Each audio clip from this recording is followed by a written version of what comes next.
This is Michael McKeon, aka Morris Fletcher, aka Chuck McGill. You know who I am. But it's time for Inside the Gilliverse with Eric Broadbent.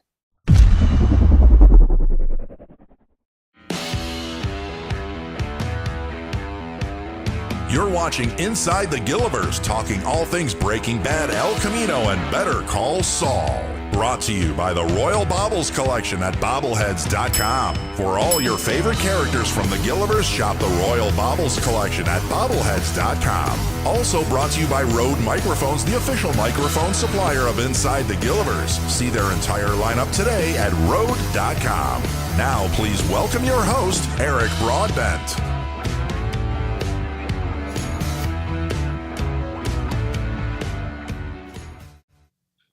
Good evening, everyone, and thank you for joining us for Season 2, Episode 18 of Inside the Gilliverse. My name is Eric Broadbent, and we'll be talking all things Breaking Bad, El Camino, and Better Call Saul. It's a great pleasure to welcome tonight's guest. You know him as Steven Gomez from Breaking Bad and Better Call Saul, actor, comedian, writer, producer, commissioner, maybe a couple more titles, Mr. Steven Michael Quezada. How are you doing this evening? I'm great. Yeah, my wife has a couple of titles, but we don't want to say that out here. Yeah, I've got plenty of those. But yeah, hey, Eric, thank you so much for inviting me. We know this is a great show, and you're one of the reasons that, we're able to keep such a great show like that alive. It's pretty amazing that we've been done so many years, but it just seems like we shot it yesterday to a lot I know. Of people. Pretty amazing, yeah.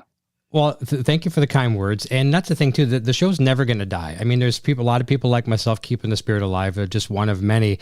And I've had some fans say to me before, like, what are you going to do when you get everybody from the show? And first of all, it's never going to happen because there's so many people. If you're to get everybody, and I mean, I enjoy interviewing everybody from catering to the sound the crew, to the writers. We've had some great writing staff on the show. And if we ever do get them all, we'll start all over again, and just keep it going again. Yeah. Yeah. You probably don't know, but I did this show out here called the After Party. It was a late night talk show, and I had a really great band, and I hosted it, and I brought in a lot of the local comics to do like comic spots and great local music, and then I had everybody that would come out here to film something here in New Mexico, whether it was Breaking Bad or later Better Call Saul or whatever, and they would do the show, and people were like, "How did you get all those national, that I heard doing a movie or whatever?" And they would come and do my show because they heard it was the cool thing to do in Albuquerque, and so we used it to train kids to work on television production, and so we were using what we were blessed with to get here in Albuquerque, which was Breaking Bad, and use that to help some of the kids who dreamed about being in this industry, so it's funny. All the kids that worked on that show ended up going to the film school of their choice. That's fantastic. That's wonderful to hear it. And another local boy down your way as well too, Peter Dyseth, who plays DEA Bill Oakley on Better Call Saul. I'm not sure if you've crossed paths with him, but he's been on the show twice, and he's offered to come back again the next time, not necessarily to talk about the shows per se, but to offer advice on how to get the roles in these gigs. So very, very cool like that as well. Yeah. That's nice that you guys are giving back. It's really great. I've always been that, right? I mean, people know a part of my life, but I've always done the gang intervention programs here for a local nonprofit. I wanted to give kids an opportunity from the neighborhoods I grew up in, and tell them that there's different opportunities. Don't believe in that kind of prison pipeline, or graveyard pipeline thing that they try to sell us, but that you could dream, but dreaming happens with your eyes wide open, right? You got to get up, you got to go chase it, man, and it's heartbreaking, and it's not easy, and and it's supposed to be challenging, and nothing's easy, right? And so you talk about that, and we were able to do those sorts of programs, and then that's what got me involved in always finding out who funds it, where the money comes from, and and all that. And so my journey has been a dual journey, comedian, actor, producer, and then community person, right? Community, not really an activist per se, but somebody who like to do community programs and programming for people.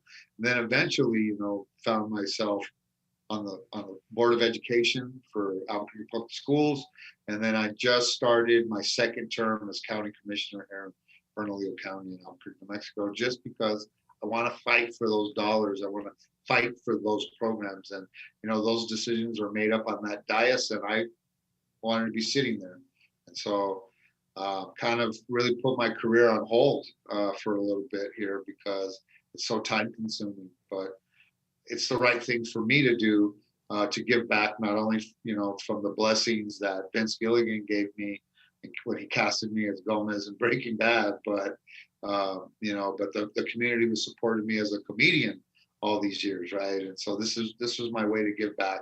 And then when I'm done with this term, I've done my time. The way I tell everybody, I'm just going to concentrate on comedy and and acting when somebody allows me to do that. And but comedy is how I make my living. I'm about to finish a deal where we're going to shoot a comedy special in New York. So my comedy career looks very promising at this point.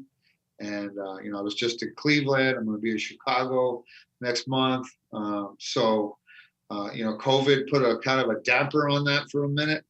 I spent 1.5 years in my backyard. Oh, But my backyard looks great.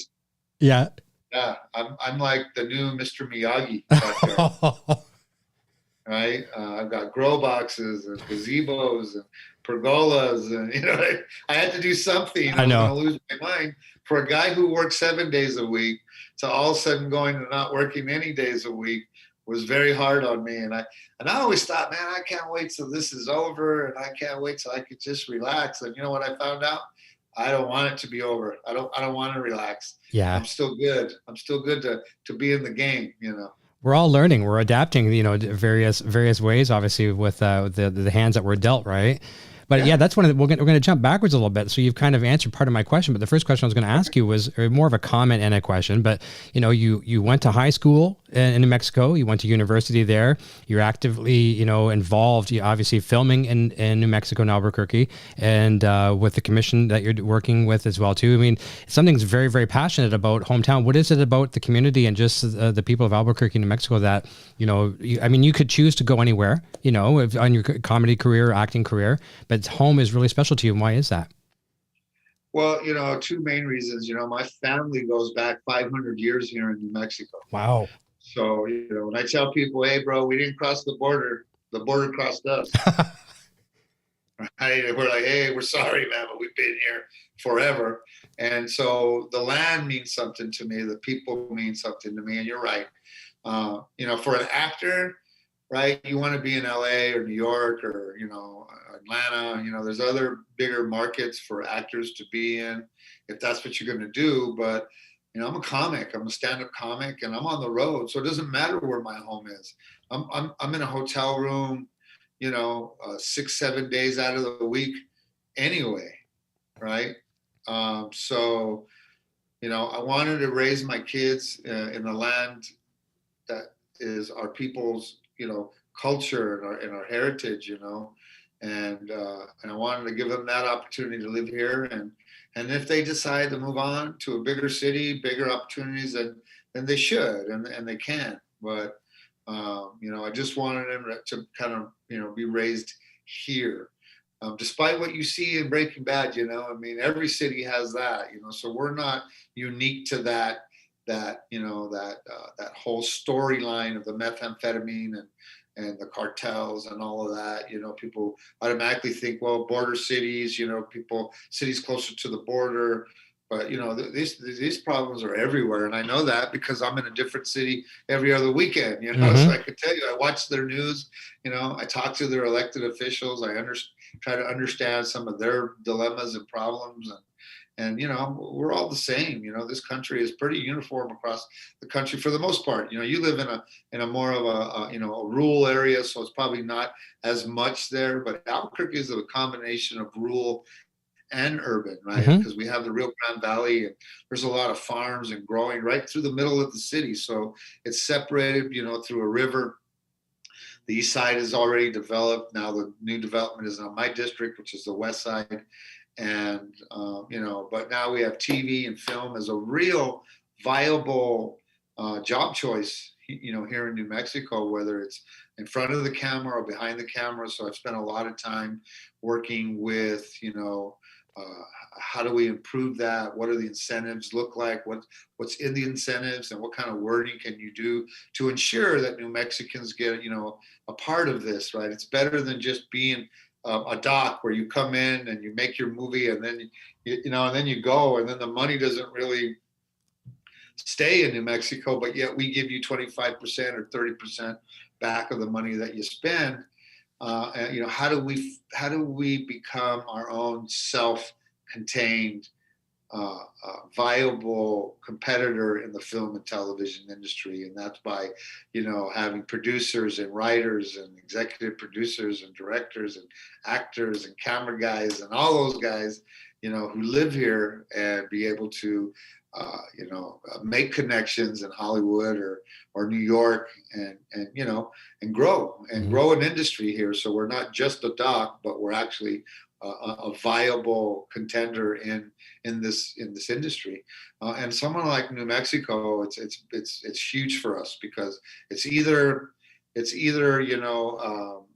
tourism, oil and gas, and now the film and television industry.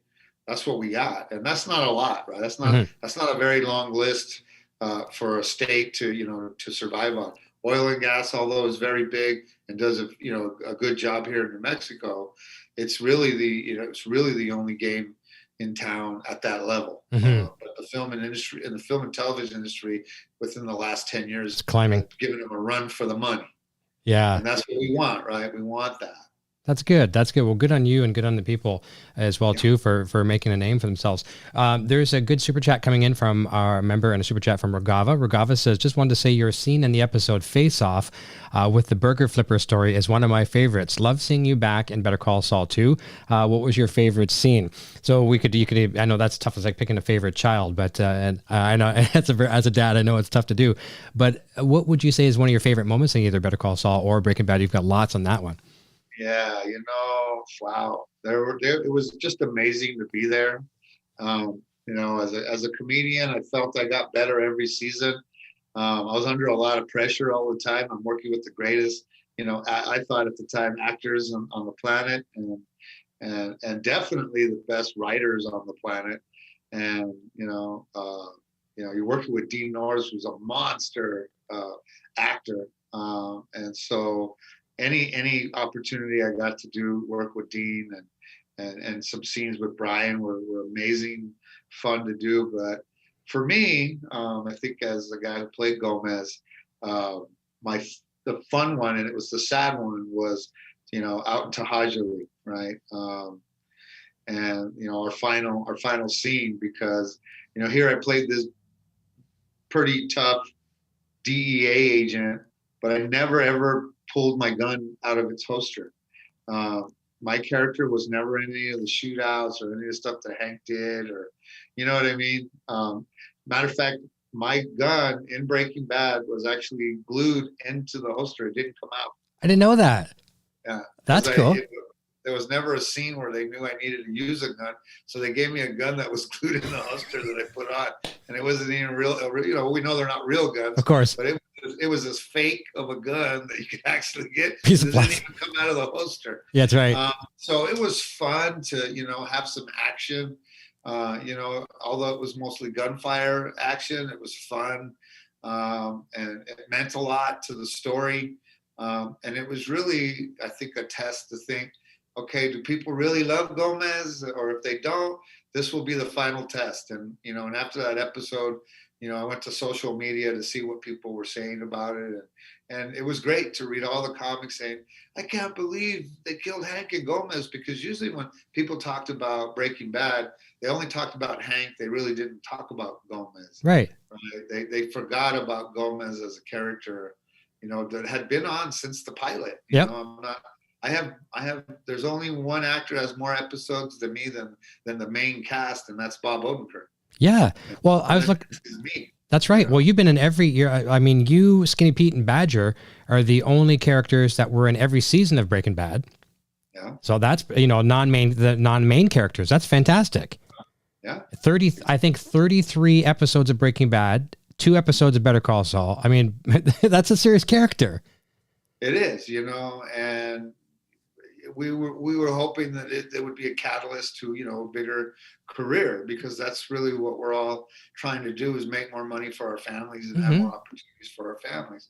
And I can't say that it hasn't, but not at the level that everybody else has gotten opportunity. Right. And you're right, Eric. It's probably because I don't want to leave my hometown. I don't want to leave Albuquerque, New Mexico. I think if I was in LA, I would be read more, right? People would want to talk to me and my agent more. But, my agent's very cool, and she knows I'm a comic, and she supports my comedy, and she loves me because I stay in New Mexico, and we know we have a harder challenge to get work, but we get some here and there. But I just did Magnum PI. I'm actually Uncle Magnum now, and everybody's teasing me, calling me Uncle Magnum. I love that as a kid. Uncle in this last episode, that aired, episode 15. But, and I've done some movie opportunities, and but I really love being a comic. There's something that I love more than anything in the whole wide world. And so now I'm excited about, preparing for an hour special. Matter of fact, I'm going to have lunch tomorrow with Bob Odenkirk, because, we're really good friends, and he's always been super great to me. And, he's like, oh, I heard about the comedy thing, man. He goes, we need to talk, and how lucky am I to get to sit down and talk to Bob Odenkirk about a comedy special. You're in good hands. He's a great, brilliant comedy writer, one of the best out there, and for him to say, I'm so excited, and what can I do to help you, and how do we get you to a better, to a higher level, right? And so, how blessed of a human being do I have to be, to have that opportunity? Like you said, I'm just a kid from, that had just a dream of just wanting to perform and pay the bills. It really wasn't. I didn't want to be a star. I didn't want a big, house in Beverly Hills. I just wanted a car that started. Right? I just want to be able to go out and go, okay, that's good. Yep. And if it don't, I could call the dealership and say, hey, a car don't start. I need to take it in. When you're a starving actor, you don't have those. No, and I know. A comedian, you don't get those. You have to learn how to fix your own car, and you got to learn how to do your own stuff. Doesn't even matter. There's nothing wrong with that. But, that's right. Doesn't even matter if the doors are all the same color, as long as that car starts, right? Hey, my wife can attest that our car before, probably about 3-4 years before Breaking Bad, that we drove, someone broke the window on the driver's side to steal my $5 stereo. And I thought, why did I lock the door? There's nothing in this car. The car's not even worth, really, protecting. It wasn't a very great car. I should have just left it open so they could, take the $5, because it's more expensive for the window than it is the $5. Guaranteed. Stereo. Yeah, And guaranteed. so a friend goes, hey man, we'll just go to You Pull It, or you can just pull parts of cars that are there, from wrecks or whatever. And so we found the year and the model in the window. But the funny thing about it, Eric, is that window was tinted. Oh, so one tint. We only had one tinted window on our car, and it was the driver. And my wife hated it. Oh my God, she hated it so bad. And that's where I come from. That's who I am. Yeah. So all of this is a blessing. For you to even want to interview me is just completely awesome. I'm very honored that somebody would reach out to me and say, hey, we're fans. We dug what you did in the show, man. Let's talk for a bit. And I was like, yeah, and I'm glad we found a time where we could make it happen. Home this weekend, so this really works out. Well, you and I believe, are very close to the same age, and one thing I greatly admire about you is how you can recognize blessings, and I do feel I'm the same way. I recognize blessings. I try to find the positive and everything. So that is really awesome and admirable. I've got a bunch of super chat questions coming in. I'm going to jump over to those as well too. And now here's one before we get to the super chats. This is from VZ McCoy. Says Stephen and Dean Norris are both golfers. Have you ever played a round? If so, who had the better game? And also your favorite course in the state? So me and Dean played a lot of golf. I mean, that's what I think we bonded more on golf than we did as Hank and Gomez, man. They're right. We love golf very much. We play a lot. We played a lot. I don't think there's one better than the other. And I think anyone who out there who plays golf knows that you could shoot like a 78 or an 80 one day and then go out the next day thinking you're like the best golfer and shoot 100. And that's just the way it is. It's a tough game. It's hard to be consistent. So that we would flip back and forth, depending on whose driver was working, whose putter was working, So we're pretty comparable. And that's what makes it fun when you play with guys at your own level. So that's the answer to that question. And number two, New Mexico's got a bunch of great golf courses, man. Even our public courses, and they're not that expensive and they're in decent shape. And, I just played in a public one on Thursday. I played with a group of guys on Thursday and we played a Los Altos. But I think beautiful wise, I'm going to say Paco Ridge, which is on the other side of the mountain. See this mountain behind me? Yep. On the other side of that mountain, there's a beautiful golf course up there, but it is hard and it's exhausting, but it has the views of a lifetime. Beautiful. And then I just played in Hawaii when I was doing that episode of Magnum PI. Mm-hmm. There's a golf course in Hawaii that's called the Royal Hawaiian, which is in the jungle. And another one that's just so beautiful.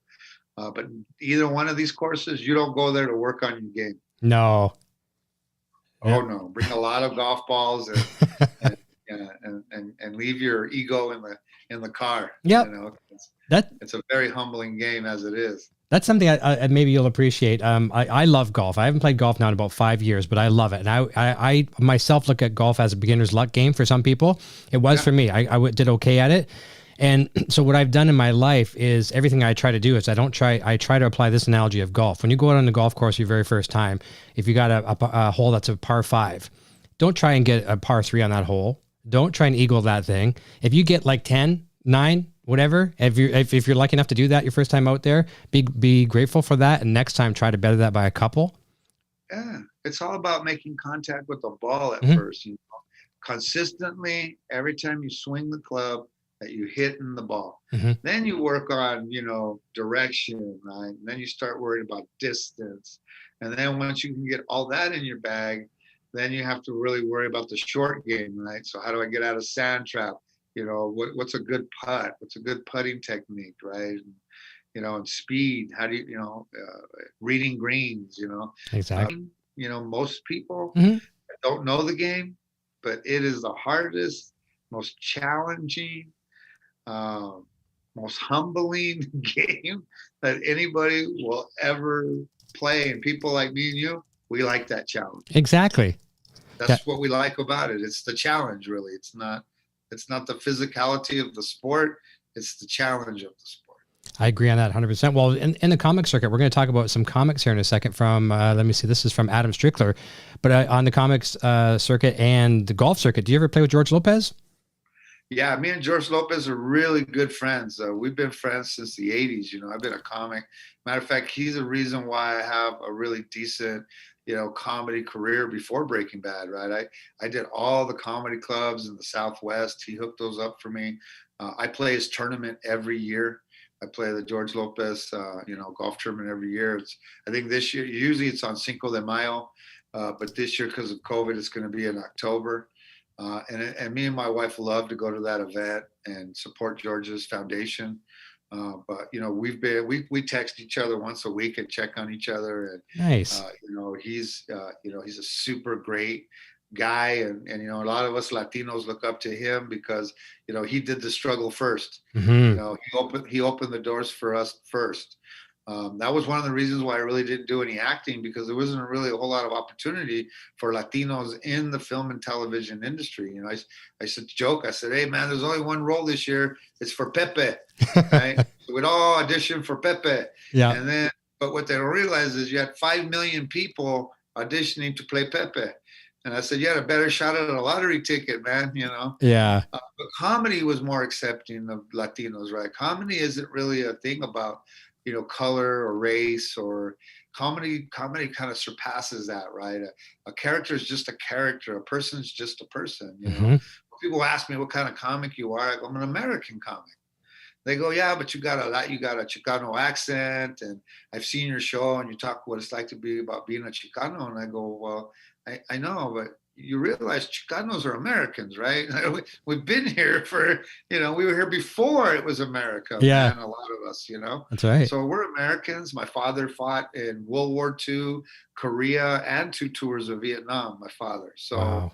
You know, my dad was the American. I'll tell you what, my dad, you know, he believed in America, and, you know, he believes in the flag, and that's the kind of man he was. And so we were raised as American, only I could tell you comedy what I see through my eyes. Mm-hmm.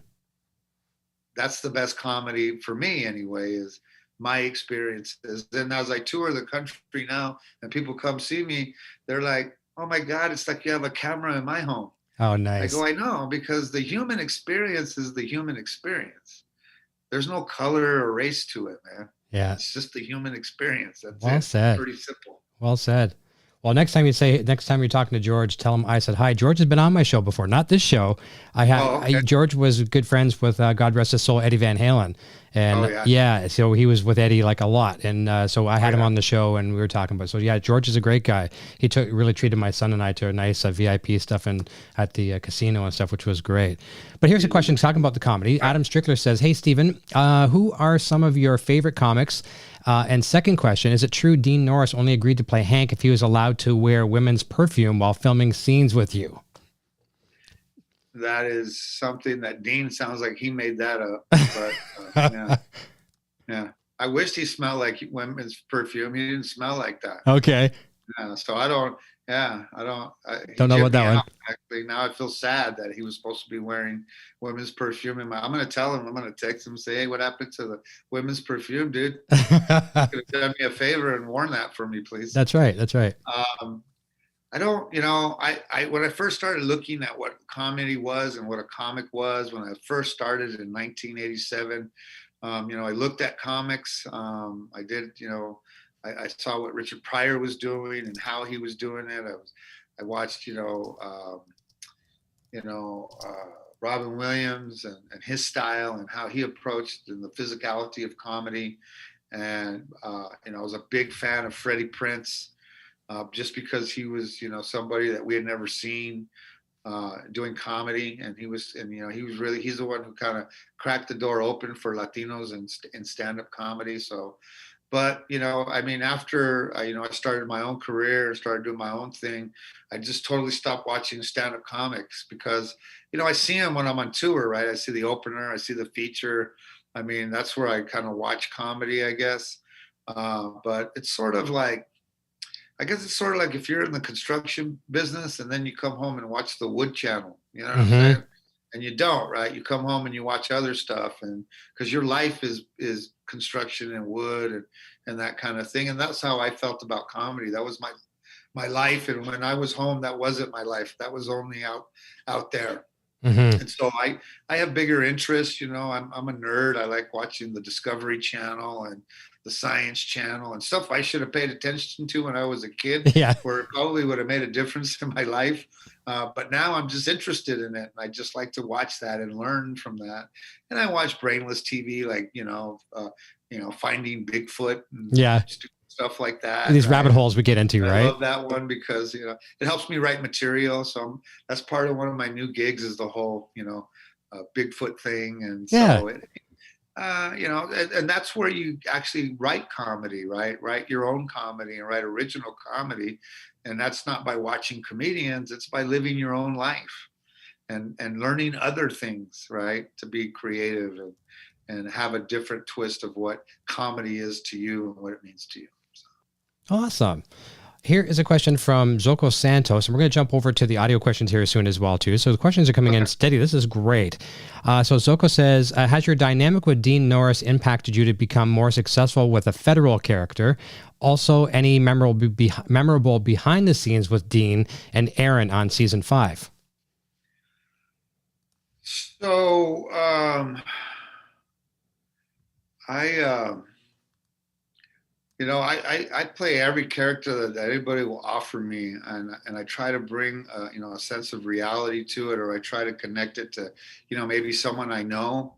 I had a lot of friends that were not DEA but police officers, and kind of had that mindset, and saw that it was they still have this cop about them. There's that slight cop about them, but then when they're hanging out with me, they revert back to that homeboy, right? That us kids on the, in the hood, man, making our mistakes, doing our stupid kid stuff, right? And then they revert back to that with me. And I felt that's what, Gomi and Hank were, right? When they weren't being cops, right? They were being people, which is more important than being a cop. And so I think I would approach every, if I was going to play a different type of police officer or an investigator or a federal agent, I would approach it the same way as I did Gomez. I think it would just be up to the writers to change the personality a bit, right?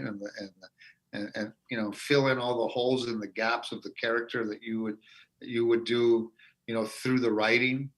And that's what makes a different character that wouldn't be Gomez. I've played some other characters in independent films and whatnot, that were sheriffs or, so if it's a sheriff and it's in Texas, I do it with an accent, and so that I add a different layer to that. But I take every role and look at it for what it is, and try not to, repeat what I've done as an actor in other roles. Well said. Well said. There's a question here from Cinema Dave, and I didn't know about this. Says, I hope he talks about working with Rob Zombie. Did you work with Rob Zombie? I did. Did you? I did. I played in 3 from Hell with Rob Zombie. He called me and offered me the role. I mean, Rob Zombie doesn't audition people.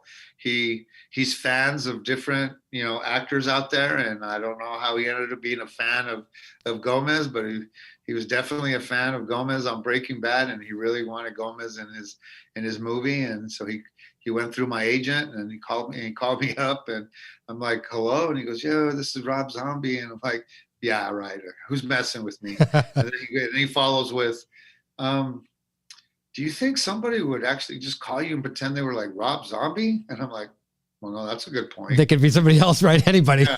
Why would they pick Rob Zombie? Yeah. Yeah. And so he's super intelligent, super smart. Him and his wife were just a pleasure to meet and work with. And we worked hard, and that was a long, that was a long couple of days working with him out there. And it wasn't a whole lot in the film, but he takes his time and he does it right. And he has a different feel and look, and he needs it to be a certain way. And that's why he's very intelligent in that way, but he's Rob Zombie, man. You meet him, he still has the shoes on. He wears those big old shoes on set as director and everything, man. He is who he is, man. He's amazing. I hear good things about him. One of my friends, Lou Temple, does a lot of work with him. Oh, okay. Yeah, Lou's great as well, too. He's a chameleon. He just blends into everything he's in. He's great. Yeah, and he likes that, right? He does. So he likes working with people that he's worked with. He's just that way. He's cool. Mm-hmm. Yeah. A question for a super chat from Gabe Montoya. During early Breaking Bad, Hank and Gomez shared race jokes. This is a good question. Shared race jokes to each other. I always thought it worked because of its real life, but what were your thoughts on it? I didn't see Hank as a racist, man, even when I read the script and as I went. I think he wanted to be, he's trying to be funny, right? He's one of those guys that's trying to be funny. And so he would try to make a joke out of who I was, right? To poke the bear, right? Because he never could really poke Gomez to get him to a point where Gomez got mad or upset. And it was written that way. And so we like that, right? We like that it was more about being partners and being brothers and being able to pick on each other and say stuff to each other without it crossing a line or taking it personal. Notice that we just threw all that away, People loved it, but we just threw it away. We didn't put a lot of time and effort into that, because we felt that's what it was it was written that way, and that's the way it was supposed to be, because, you know, Dean in real life is the opposite of somebody who's racist, man. And, you know, Dean Norris is like the opposite of that, completely, 100% you know, he's just a good human being. And so he didn't think much of it either, right? So that's why it played that way. But I mean, it's a good question. I mean, maybe I should have had an opinion on it, but I thought it was written to a point where it was a poke at who I was, but it wasn't a poke about, you know, my people really as being, you know, all bad people. Mm-hmm. So it was, you know, so I think they did it right. They walked the line, and everything in Breaking Bad walked a line. So they always were good at walking the line. Mm-hmm. That's right. They executed that very, very well. And there's a ping pong match as well too. So it's not just, you know, you were not picking on a certain, you know, area. Yeah. Well, very good. It would have been bad if he would have like told me stuff and then I didn't say anything back, and I was like, it was his subordinate. Mm-hmm. I think that would have played. But even though he was my boss, he was never my boss. Yeah. Yeah, you gave it right back. Gomez's buck. He was the boss when it came to his title, but according to Gomez, you're not my boss, bro. Yeah, that's right. You know what I mean? That's right. I will tell you back if you tell me. And that's what he wanted. Hank wanted that too, right? Oh yeah, he needed that. He needed that for sure, because that's the type of person that's going to have his back. Yeah. Yeah, and always did. Here's a super chat question from one of our members, from Jen Steven. She says, "What was it? How was it working with Bob on the film Girlfriend's Day? You were hilarious." Oh, well, thank you for that. And, you know, the writing was hilarious, and I just said I was lucky. I just got to say the lines and be the character. But Bob Odenkirk's a really good friend of mine. I have extreme respect for Bob, and that's what happened with me with him. He called me and goes, "Steven, I want you to play the landlord in my movie." And I'm like, "Okay, well, sure." You know, he goes, and you know, this and that, and we worked out the deal, and you know, and I flew out to LA, and I got to work with him, and you know, other than Breaking Bad and Better Call Saul, and the dude is just, you know, if I could work with Bob Odenkirk every day, I would. I'll just put it that way. If I could work with that guy every day, I totally would. He's a motivator. He's very positive, like me and you are, Eric. Everything he approaches is in a positive, you know, light with a good energy and a good vibe.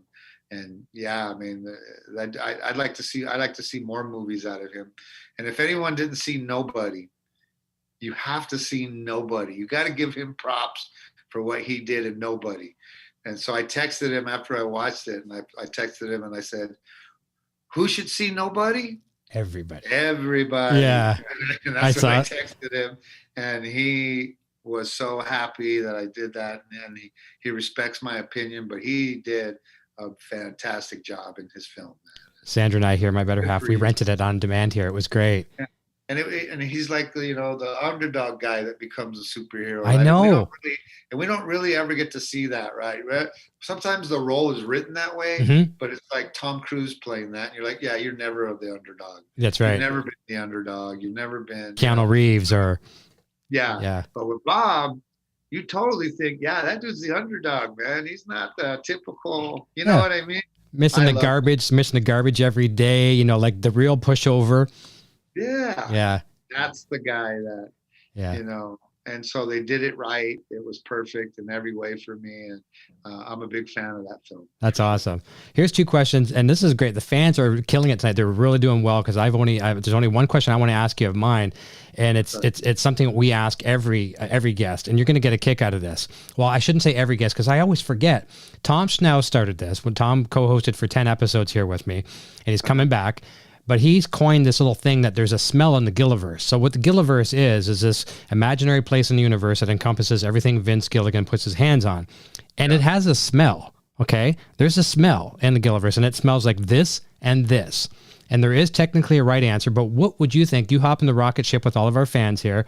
We jump off into the Gilliverse. What does it smell like when we get there? There's two things. It could be like water, or it could be like it could be like Tom's shoes and licorice. Okay, that's an example, but that's not the right answer. Yeah. Oh, it's not the right answer. I don't know. For me, it would smell like green chili. Okay. That's one. Okay. And what's the next one? And chemicals. Okay. That's good. That's a very good guess. We'll mark that timestamp so we can put this into a montage later. It is bacon and fear. Bacon and fear. Yeah. Yeah. Who's fear? I don't know. I don't know. Became the bacon? Yeah, right. Maybe, right? Oh no, man, that's a tough one. I know. I'll text you later on a link to a montage that one of our friends and fans, Arctic Sakai, put together for us. It's a montage of everybody saying what they think it is. It's hilarious. It's only about 2 minutes long. Okay, so a question from Marilyn, then we're going to jump over to the audio questions, and that'll probably conclude our interview. So Marilyn says, and we've had so many people say this, so many wonderful things about Vince Gilligan. So Marilyn saying, what was it like working with the legend Vince Gilligan? He is a gentleman, first of all. So, I always judge people on their talent second and judge them on what kind of human being you are first. And he's a super nice, caring human being. And he likes to work with those types of people. And I think that's why he's successful, that, the people around him have that same type of respect and love for other people, and that's why you get the genius from him. I think Vince Gilligan could probably write anything, and it's the people that he puts together to bring it to life is the reason why he's a damn genius. That's what that guy is, because everything's thought through. Everything is, measured and right. Mm-hmm. I mean, how ironic that, even the chemistry in Breaking Bad was so important to him, right? That he did even that right. Yeah. Because he didn't want that to be fake or not be able to tell a real, journey story, So that's what I feel about, Vince, and if he called me and asked me to do anything, to do something else would be a complete, blessing, and I would be there in a heartbeat. I've heard that from everybody. Kay Omberger in the chat says Vince Gilligan is a Southern gentleman from the same state as I am in, Virginia. Yeah, I've heard nothing but good, and every person who's been on the show is just praise. Okay, so we're going to jump over to the audio portion. Normally I do these closer to the top of the hour, and we've got 5 audio questions, so we should probably be able to get them all through here. The first one comes from Andrea. She's a friend and member here, and she's in Germany. So here's her question from Germany. Hello, Steven. We loved you in Breaking Bad in the role of Gummy. I would like to know more about how you got hired as an actor in Breaking Bad and how it was for you to know that you will also be in Better Call Saul. Thank you and greetings from Germany. I auditioned like everybody else, and it was a couple of callbacks, and I was lucky enough to be in the room with Vince on my last audition, and I think a couple of things worked out in my favor. And I think one is I was actually from Albuquerque, and they wanted that element, right? They really wanted an element of Albuquerque because it's just different. It's different than LA. It's different than Texas. It's different than Arizona. And Vince knew that, and he felt that he needed to find as many of those actors that he could. So I think that worked in my favor. And I think my height, the fact that me and Dean were the exact same height, worked in my favor. I think if I'd have been taller than Dean, I might not have gotten the role. You know how those things work out. Dynamics. The cameras and all of that. It's a tough business to be in, really, because you never really know why you didn't get the role.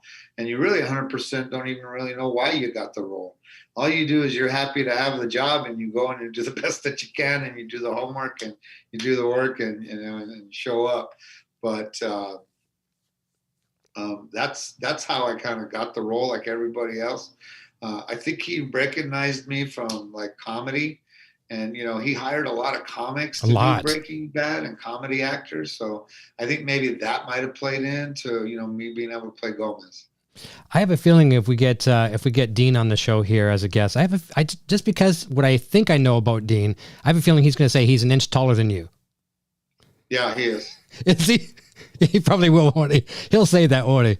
Yeah. But he's going to say, he's going to claim he's an inch taller for sure. Okay. All right. That he's prettier. He's prettier. Well, there's talking about this perfume, and maybe he's wearing high heels too. I don't know. I always checked, but I don't know. The way they did his pants, I couldn't really see. There you go. We'll have to razz him about that one. I'm still bummed out that he didn't actually wear the perfume. I know, right? Yeah, you got short change on that one. Yeah. All right, here's the next audio question. This is from Kathy Lattice, and see what she says here. Hi, Steven. This is Kathy. I love the bromance between Hank and Gomi. From Sage versus Green, Buzzards and Shitwagons, and even Dying Together, they're really close. What's your true relationship like with Dean Norris? Thank you. So you touched base a little bit on it, but you can go over it again. That's my brother, man. Dean Norris is still my brother. He'll always be my brother. I'd go into a real gunfight with Dean, man. I mean, that's how much we're brothers. I shot a comedy special out here in New Mexico, and he came out, and he's my brother. He showed up and wanted to hang out in the green room with me before I went up and shot it. And who does that, right? What kind of friend does that? But you're a good friend, somebody who cares for you in that way. And so, it's definitely a bromance. We're definitely bros, and I think we both feel we're blessed that we got to meet each other. That's nice. Off camera. Yeah, no, that's wonderful. I want to say a thank you to Richard O'Brien, a super chat as well too. So thank you, Richard, for that. We appreciate that. Next audio question is from Lori. Hi there, Steven. This is Lori. Can you please tell us how your appearance in the music video "Give Me Back My Hometown" all came about? I spotted James Ning, who played Dwayne Chow from Breaking Bad, in the video too. Thanks so much.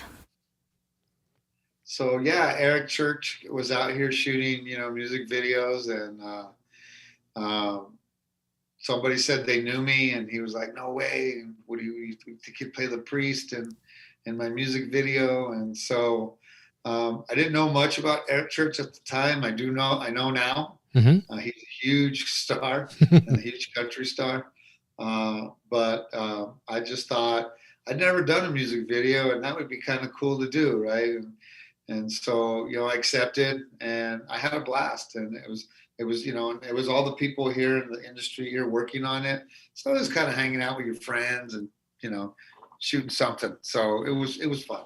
So that's how that happened, though. Lots of stuff happening out there, isn't there? Lots of stuff. Next question is from Karina. Karina is one of our moderators, friends, and helps us greatly with the channel as well, too.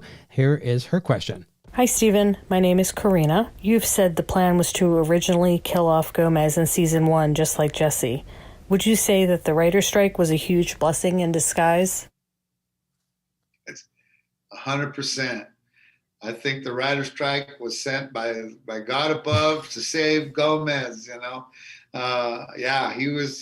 and Jesse we were kind of earmarked to be out in the first season. That was going to be the big climax of the first season, I believe. I never read them, but this is what Vince had told us, all that.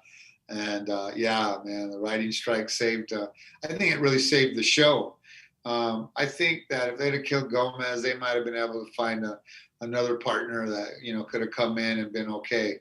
I don't think they would have been able to replace Jesse. Yeah. So, I think it would have changed the whole show. So the writer's strike was definitely not only a blessing for me and Aaron Paul, but I think for Breaking Bad fans and Breaking Bad itself. Can you imagine they come back into the writer's room after the strike and they're like, okay, we're forgetting something. Were we supposed to do something? No, I don't think so. We're supposed to kill off Gomez. No, nothing at all. Carry on. Yeah. I think what they did is they really liked the chemistry between me and Dean Norris. They go, we can't get rid of that. That's just too strong. And we established it in the first, 7 episodes, and they were like, no, man, we're gonna have to stick with that for a while. Maybe later down the road. Yeah. But then they saved it, and they saved it all the way, to the end, which was great for me for sure. I did have a question. This could be related to this before we go to the last audio question here. So you talked earlier about how Gomez really didn't look up to Hank as his boss, even though he was. And a lot of people, myself included, looked at kind of Gomez as the moral compass, somewhat for Hank. And Hank certainly wasn't a by the book cop, and Gomez was. If Gomez wasn't there and there's somebody else, man or woman, as a partner, do you think Hank would have gone down deeper holes of kind of bending the law? I was going to say illegalities, but if that's a word. But do you think he would have broke more rules? I think so. I think there was a thing that in the back of his mind, he had to worry about his job. And that Gomez, although loved him very much, he was a by the book guy. And I think more of him trying not to get Gomez into trouble. Yeah. I think that Gomez would have done whatever it took to protect Hank, but I think Hank kept himself from going too far over the deep end because he didn't want to do that to Gomez, right? It wasn't worth it in the long run to do that. And when he finally convinced Gomez to not go by the book, well, you all saw what happened when that happened. Mm-hmm. Yeah, that's right. That's right. Our last audio question of the evening. This is from Josh, and here is Josh's question. I believe this one is in regards to your role as a commissioner and how it applies to the real world of law, something along of that line. Hey, Steven. Josh here. My question is, as an elected official, have you seen anything in a Breaking Bad script or anything in a Better Call Saul episode that made you shake your head that this is not how New Mexico law works, and you just had to call up Vince or Peter and say, hey, buddy, you got this wrong? And if so, what was it? Thanks a lot, man. Sure. I think, some of the slang that they use isn't really the slang that we use here for like Burke or 505. And I think they should have used a lot of those, terminologies. That would have made it a lot more, New Mexican and definitely Albuquerque, They tried, there was some stuff that didn't really fit culturally, but all the other stuff was spot on. The storyline, the chemistry, what people ate. Lotaburger, the Doghouse. Mm-hmm. Those are staples of restaurants here in Albuquerque. They hit a lot of them. There's only a couple little minute things that just weren't, the slang and the language that we use, but everything else was spot on. But then again, that's television too, right? Mm-hmm. Yeah, I have to take some creative freedom there a little bit. So we'll be wrapping up here in a second, but you were in 2 episodes of season 5 of Better Call Saul. Are you still watching? Did you watch all of season 5 and you're looking forward to see what's going to happen in season 6? Yeah, I'm excited about, Bob Odenkirk's success more than anything, right? And he's done such a brilliant job in Better Call Saul. He's just so awesome. And Ray Seahorn and Jonathan Banks. And, you can go down that cast too and tell you how awesome everybody is and how believable they are. Javier Grajeda, man, I really like Javier Grajeda, and he doesn't get a whole lot of love also, but he's such a great actor and he's done such a great job. Maybe you could have Javier Grajeda on your show.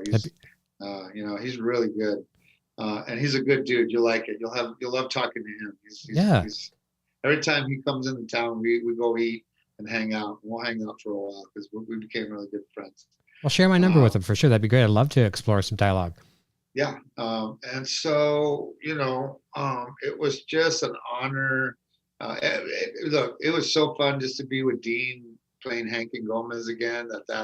We didn't think that was ever going to happen, and so it was really fun to do that. And we were just really excited, both of us, to be a part of the story before Breaking Bad, which Mm-hmm. was kind of cool. That the writers in the writing room cared enough about Hank and Gomez that they felt that they needed to give the Better Call Saul fans a little taste of that. So it was an honor to be there for sure. Well, especially with the last time you were together on screen was such a horrific sad loss for two great characters at the same time. And now to relive, kind of just have a little bit more Gomi and a little bit more Hank, right? It was the original Hank and Gomi, right? It wasn't the Hank and Gomi later, right? It was the original. I know. Poke. And we love doing that. Right? That's awesome. We were the comic relief before Bob Odenkirk, right? Technically, that's right. Yeah, and then when Bob Odenkirk came in, they put more depth and more stuff into our characters. And so we kind of missed being the comic relief. So it was great to be the comic relief in Better Call Saul for sure. Oh, for sure. Yeah, once Bob comes in, the comedy comes up. So then you got to balance that. Then he brings it up a whole other level and in a different direction, which was great. I love doing those scenes. And, come on, Max Arciniega, Crazy 8. Come on, man. He's awesome. He is. To have to be able to do scenes with him was just a pleasure. And, another guy I love very much. Breaking Bad is a family. It's for sure. That'll never go away. We'll always be friends. We'll always stay in touch. And we check on each other from here and there. Even Giancarlo checks on me from time to time, and I check on him. Awesome. That's just who we are. Giancarlo was here about 3 weeks back. We had a wonderful discussion with him as well, and Max has been on as well too. Wonderful conversation. It's great. And we use the hashtag on Twitter a lot and on Instagram, Gilliverse family, because that's what it is. It's a family. And, that's what a lot of people in the chat here watching right now, they love the Friday nights, get to talk to their favorite actors here and producers, writers, all of that. And me too. I just push the buttons and facilitate it. And it's so wonderful getting to speak to someone like yourself, have 60 minutes of time. And believe it or not, 60 minutes feels like 15. It goes so fast. But I want to personally thank you so much for your time. And I hope you and your wife and your kids have a wonderful weekend this weekend. We will. Thanks so much for inviting me, and all you Breaking Bad fans, thank you so much. Nothing happens without you. All the hard work and everything is nothing if you're not there to support it and back us up. And you've been the best fans for any TV show ever made, man. So we appreciate you 100%. And again, Eric, thank you so much. And good luck out there in Canada. And I hope everything, turns around for you guys up there. And we're wishing the same thing for this country, that, we find our way back to, being great, loving, caring human beings. Very well said. Thank you very much as well, too. And we're all in this together. We're going to get through it. Vaccines are rolling out. Things are looking pretty good. You just be patient. We will do it. There's obstacles, but we'll get through it. Yeah, and do me a favor and put a bug in Dean's ear as well, too. That'd be fantastic. That'd be great. Well, don't go away. I'm going to say goodbye to you off the air. Everyone, thank you so much. We'll look forward to seeing you same time next week. We had a reschedule. We've got Larry Hankin on next week, 9 p.m. Eastern, 6 p.m. Pacific. You know him as Old Joe from Breaking Bad and El Camino, a Breaking Bad movie. So we'll look forward to seeing you next week as well, too. And I have to go through my usual list here because if I don't read my list, I forget. So a big thank you to my beautiful Sandra Lee, our executive producer of the show. This would not happen without her. We want to thank our show sponsors, Warren, Rachel, and team at bobbleheads.com. You can pick up the brand new Saul Goodman bobblehead at Breaking Bad store ABQ. Links in the description and throughout our chat here as well, too. We want to thank our channel members, our Patreon supporters, our channel moderators, our YouTube subscribers, our super chatters, PayPal donators, and those that purchase our merch from our store Broadcast Boutique. You see what I'm wearing right now. You can pick it up there. And if you want to check us out on Instagram or Facebook, you can find us at Inside the Gilliverse. We'll look forward to seeing you next week. Have a safe weekend, everyone, and fun. And we will see you next Friday right here on Inside the Gilliverse. Until then, cheers.